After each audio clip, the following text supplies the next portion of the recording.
Proč zajíci tak rychle běhají? Byl jednou jeden mladý zajíček, už je to hrozně dávno, to bylo ještě v dobách, kdy zajíci chodili pomalu.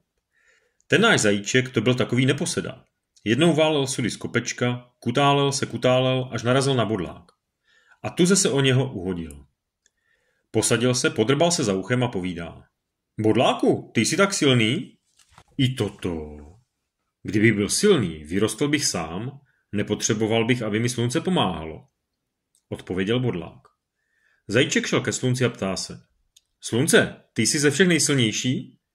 Co tě nemá? Kdybych bylo nejsilnější, nezakryly by mě mraky. Zajíček šel k mrakům a prý.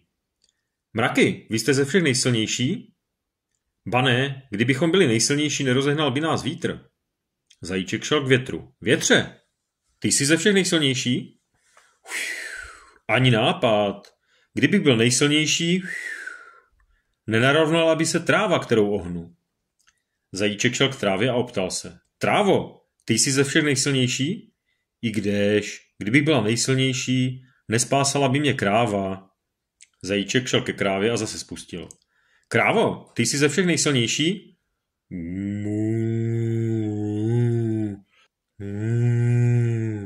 Povídali, že mu hráli. Kdybych byla nejsilnější, nemohl by mě vlk zadávit. Zajíček šel k vlkovi. Vlku, ty jsi ze všech nejsilnější? Lári fári, kdybych byl nejsilnější, nemohl by mě lovec zastřelit. Zajíček šel k lovci a řekl. Lovče, ty jsi ze všech nejsilnější? Kde pak? Kdybych byl nejsilnější, nerozkousala by mi boty myš. Zajíček šel k myšce a zeptal se jí. Myško, ty jsi ze všech nejsilnější?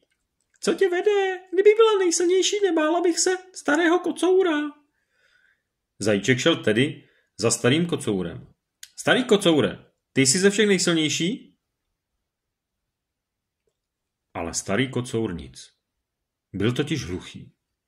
A od té doby zajíci tak rychle běhají po světě, aby každému řekli, že ze všech nejsilnější je starý kocour.